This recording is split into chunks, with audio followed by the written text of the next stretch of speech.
Coming to you live from the Now Media Newsroom. So kicking it off, we do have Witkoff and Kushner in Moscow for direct peace talks. It sounds like this thing is getting closer and closer.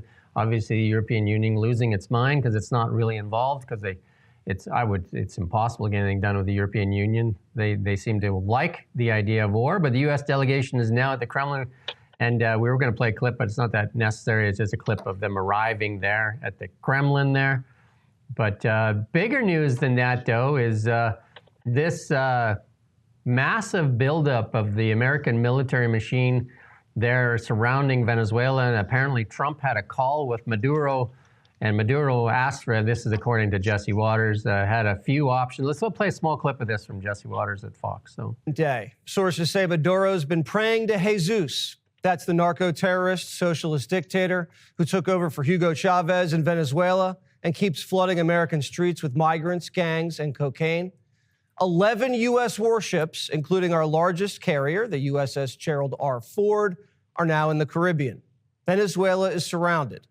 The strike group is waiting on orders from the commander-in-chief as the president's holding high-level meetings at the White House, calculating our next move against the narco state. The choice is Maduro's. Trump's giving him an ultimatum: abdicate power or else. After Trump's phone call with the dictator, that's the best offer.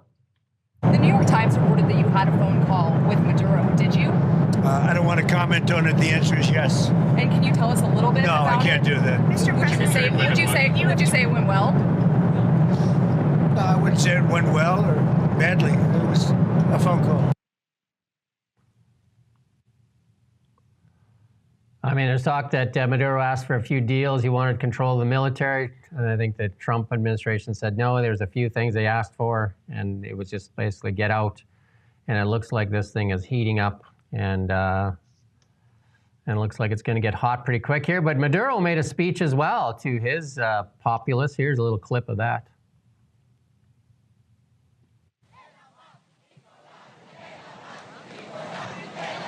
Nicolás, eat the peace. Nicolás, eat the peace.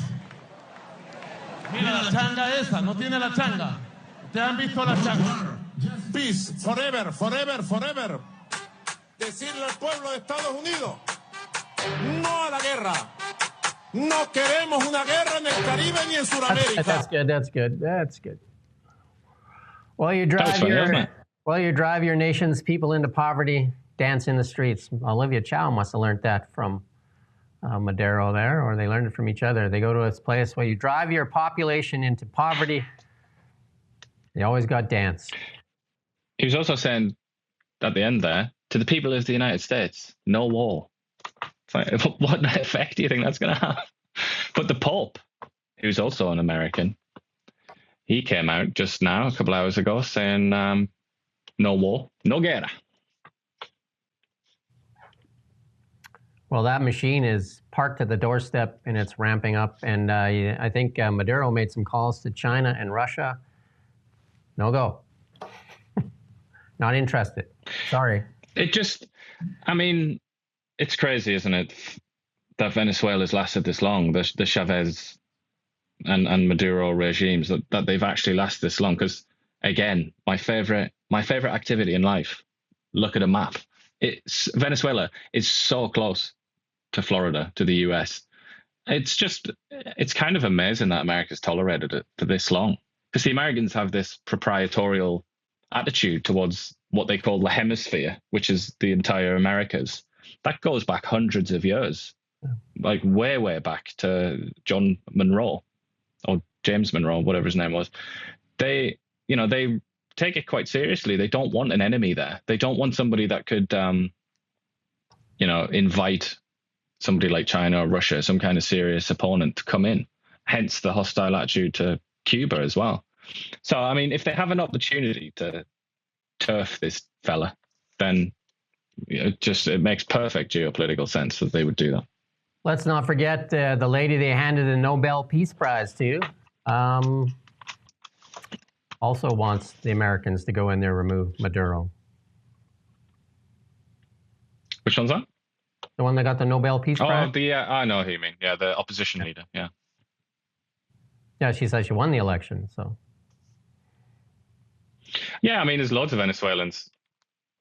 I mean, it must be the majority that want to get rid of Maduro because they've been brought to their knees, the Venezuelans, as we've discussed many times. That's another country that should be wealthy. One of the richest countries in South America, brought to its knees by socialism and corruption. A lot of people lost 98% of their wealth if they were locked into Venezuelan dollars. I think it's Bolivia, right? But here's your friend, Keir Starmer now, regretting leaving Brexit. There was a broad consensus about Britain's role in the world, a consensus that transcended party politics and sometimes deep disagreements over specific issues. We were of one mind that Britain should be outward-looking, engaged and active on the world stage, a powerful voice at the top table. That was taken as a given, part of who we are, in line with the greatest traditions of this country, as British as fish and chips or the Guildhall itself. But then Brexit broke that consensus. I want to speak very frankly. The Brexit vote was a fair, democratic expression, and I will always respect that. But how it was sold and delivered was wrong. That's good. If King Arthur was alive, he'd go and remove him from the stage and say, "That's enough of you, you fool." I mean, the idea that he's in a position to talk about something, a political offering being missold, and he's just almost every day of his time as Prime Minister has been a betrayal of what he promised in the election. But also this idea, he's talking about British tradition being outward facing and all the rest of it. What does that have to do with the European Union? The European Union is insular. Britain is much more outward facing, and it always has been. The European Union, the continent, is very insular. And when Britain was part of that, many people argued, it was prevented from its, natural position of being outward facing. It's just so much about that was ridiculous and wrong. And he's also talking about, he said, British traditions like fish and chips and the Guildhall, and it's like we turned our back on those traditions. His government has just today officially announced that it's getting rid of jury trial for most offences, or many offences. Anyway, what could be more of an English tradition than jury trial? I mean, seriously, it's like older than the English language. Well, I mean, it's it absurd. is also, this man is just completely off his rocker. I mean, English law, common law, it's all based in common law, and they just seem to want to take away more and more rights all the time. Like I said, if King Arthur was alive, he'd remove him from the stage and say, "That's enough out of you, you fool." And he seems like he's in a Monty Python skit, if anything. But here's some more from I love putting him on because every now and then you'll break into his little, you'll do it, because you do a great impersonation of Keir, but let's listen to him first here. That poses real national security threats to the United Kingdom. With all that in mind, the absence of engagement is just staggering. That's good enough from him. But he also recognizes China as a risk, and like you said, recognizes it, but recognizes also that we have to do business with China. Yeah, but they're just so foolish, aren't they? They don't seem to understand how to be honest about it. That's my primary concern. And then they don't really understand how to treat China, how to go about it, having a relationship with China. And when they insist on the human rights stuff and all the rest of it, like, either you want a relationship with China or you don't. If you want a relationship with China, shut up about human rights. They're not going to listen. The only thing it's going to do is annoy them and make them more antagonistic. So either stick to your principles and don't have a relationship with them and lecture them about human rights, or do have a relationship and shut up and keep it economic and commercial, But this is just, he's one of many, isn't he? He's in many ways kind of the exemplar of the ruling elite in the West for the last at least sort of 30 years.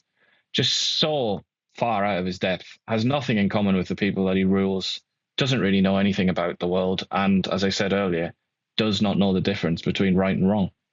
I'd like to see the WhatsApp for Starmer, Macron, and Carney, because I'm sure the three amigos there are always, saying who can do something stupider on the day. But they don't talk straight. They're not straight with their voting public. But here's one guy that is, I definitely think one of the Sir Elton John, one of the greats out there, also said that Canada, one of its biggest mistakes was legalizing pot, and I'd have to agree with him on that one. But here's Elton John on the Trump. Sir Elton John, I should say. I know that you're not a supporter of Donald Trump's. He loves your music. How did it feel when he took the lyrics to Rocket Man and he used it as a nickname for Kim Jong-un, and then he gave Kim Jong-un I laughed. I thought it was brilliant. I just thought, good on you, Donald. I'm the Rocket Man, yeah. Donald's always been a fan of mine, and he's been to my concerts many, many times. So, I've always been friendly towards him, and I thank him for his... That's good. I just wanted to put him in there because, here's a guy that actually talks straight. You don't have enough straight-talking people. And the Rocket Man there has his share of, past dalliances in the drug world. And, he came out and said that Canada made a mistake by legalizing pot. And we see that in many of the youth today. And, some of them developing psychosis from it as well. So... Another Elton John, the straight guy in the room. Yeah. There you go. I do think that's funny. When you said that, that's enough. I thought that was them. Because it's like, no, this is not what we want to hear. We don't want to hear you say nice things about Trump. There you go. And check this out. This is in Colorado, one of the Democratic states. Colorado, check this out. This is from a Colorado woman. And this is again, energy is everything. This is what the piece that I want you to recognize. Energy is everything. Listen to this. The gas is $1.82, and I just paid under $16 for the gas. Colorado. I'm literally shocked. That works out. I'm not sure how much that's to do with Donald Trump, but I'm sure he'll take it. They have driven down the cost of energy by drill, baby, drill, and that is 66 cents a liter. Canada's gas should be cheap. In Dubai, it's like almost free. Energy is everything. Cheap energy. Subsidized quite a lot, isn't it? Yeah. And here's some hope for you. We're going to end it with a little bit of hope. And SpaceX has received approval to develop Space Launch Complex 37 for Starship operations at Cape Canaveral Space Force Station. So this is SpaceX working with the U.S. Air Force, the 45th Space Force, and the U.S. Fish and Wildlife for their effort in environmental review. So they're going to put 3 launch pads in there into, you can play the little clip here.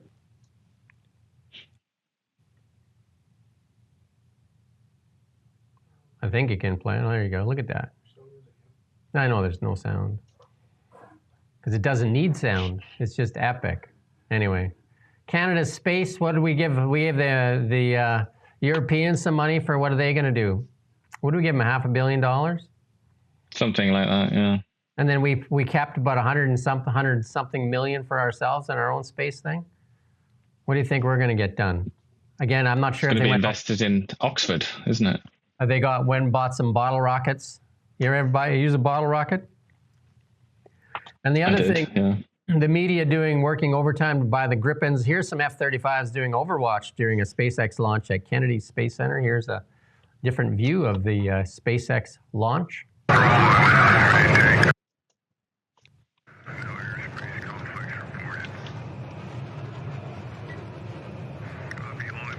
There you go. There's a cockpit view out of an F-35. The jets that Canada promised to buy in 2015. Still hand-wringing over those. And now it looks like there's so much media pressure to buy the Gripen here from the liberal elite there that want to whatever they want to do, stick sticks in the eye. And here's the shocking one from my son, who's like I guess he leans more liberal. When we were in Japan, you can take that picture down for a sec. When we were in Japan, he said, there's American flags everywhere. They love America here. It's just he couldn't believe how much love of America was there. Like lots in the store shops, American flags flying everywhere. And I said to him, who do you think protects Japan? They recognize that their protection is afforded to them by the United States of America. They sit under the umbrella of protection of the United States of America. So they are thankful for the United States of America. Canada is in the same position. Are we not under the protection of the United States of America? Yeah, we choose to stick sticks in their eyes as opposed to trying to work with them. Isn't that weird? It's odd, isn't it? It's a sense of, you could say, entitlement almost, isn't it? The Japanese learned the hard way what happens when you're on the wrong side of the Americans. And there's still quite a lot of anti-Americanism in Japan. Let's not forget places like Okinawa, they're not big fans of the Americans, but in general, their leader at least recognizes that America is their only hope if they're going to resist China. If you think of, if anybody had a reason to hate America, 2 atomic weapons were detonated in Hiroshima and Nagasaki. You would think that would be reason enough, like 100,000 people in a blink. And again, it's geopolitics, isn't it? It's just, it's obvious. Somebody here's saying Stockholm Syndrome. I'm sure there's a little bit of that, but they were comprehensively defeated by the Americans, and then the Americans went in and wrote a constitution for them and everything, and supervised their state for 10 years at least, and occupied the country. They still kind of occupy Japan. The military base. Some say anyway. They still have troops there, but just geopolitically, again, get your maps out, guys. Geopolitically, America wants to contain China, and Japan wants to resist China. Just look at a map. Objective number 1, if you want to contain China, is be friends with Japan. And objective number 1, if you're Japan and you want to resist China, is be friends with the United States. It's just it's a natural marriage. Yeah. Again, like I said, there was the United States flags flying all over the place there. There was U.S. flags everywhere. And the brands are there. Obviously, a lot of the American brands are big everywhere in the world. A lot, like the brands, he was kind of shocked at because the animosity here in Canada towards America is just next level from lots of people, especially the boomers, right? They're just it's crazy. It's crazy. I just think it's like Justin Trudeau said when he went to America for some reason to do interviews when he was dodging interviews in Canada. He explained to some talk show host or something, didn't he? He was like, one of the main sort of parts of Canadian identity, of being Canadian, is that you're not American. He said it himself. I think that's a ridiculous thing to say. Clownish. But I do think that represents quite a lot of people's opinions. I really do. I think for a lot of Canadians, that is true. As strange as that is, as weird as that is. And because of that, that's why we have this, it's hyper emotional, isn't it? It's almost it's like a family argument. And that, they can usually be the most intense and the most sort of vicious. And that's kind of what we're seeing. If it wasn't, this is for everybody here, if it wasn't for the United States of America, Canada would be one of the weakest nations in the world when it comes to military might. And it would be one of the easiest to pick on. Large landmass, not a lot of people to protect it. No equipment. Look, we couldn't live like this. We couldn't live as we do. The whole society would have to change. Everything would have to change. And that means, the kind of policies that are put in place, approach to energy, approach to food, approach to the military, there'd have to be conscription. We'd have to have nuclear weapons straight away. Everything would change. The way that we kind of acquiesce constantly to Quebec's demands, certain First Nation demands, all of that would disappear overnight because those are luxuries that we're afforded thanks to the Americans who take care of the militarism side of things. So we don't have to worry about that sort of thing. And then someone just said that, Canada wanted to stay British. Britain has no military machine that is even close to what America has. You have to recognize that we're under the protection of the United States of America. And that, I mean, the good thing is that we happen to be their protection because we're the landmass in between them and many of its rivals. And, but we should also recognize and wake up every morning and thank them because we've neglected our military. We don't have a military to speak of. We have old equipment and an undermanned, underpaid, underfunded, under. And it's time that Canadians can wake up to the reality of the world. And the Liberals have been lying to us. Again, that going to Tokyo for 10 days, go there and see for yourself. When the politicians tell you that it's like this everywhere, stop saying it's bad. It's not. It's not like this everywhere. They've chosen to do this. And it doesn't have to be. They've made decisions that make it like this here in Canada. What you tolerate is what you get. What you focus on is what you get. David Eby is not looking out for the best interests of British Columbia. There's no doubt about that. And there's no doubt about it that Mark Carney has some conflicts that maybe don't have him looking out the best interests of Canada. When you're still putting people like Mark Miller back in cabinet, you're not looking out for the best interests of Canada. Again, like, subscribe. That's our show for today. Well, we did have one more last piece here because he's getting a lot of heat for this. Poor Wayne Gretzky, the great one there, playing some golf with Trump, getting slagged on. He's done lots for Canada. So before you start slagging a guy like that all the time, maybe thank him for what he's done for Canada as well. Stop being so sanctimonious and virtue signaling. To the great one. Uh-oh. There's the great one. It's my sixth son. The great awakening. Time. To the great one who brought many Stanley Cup dreams to Canada. And we had a drought here for a while. Be thankful for what we have as opposed to always being angry. That's our show for today. We're back tomorrow at 9 a.m. every morning. And we do appreciate you, and we'd like you to share it and help us get a bigger voice so that we can make some change here in Canada, make Canada a better place. And we thank you for watching Now Media. We don't just report the news. We live here too. We're your neighbors, bringing you stories that matter to all of us. No government funding, no outside influence. Kelowna Now, local, independent. News you can trust.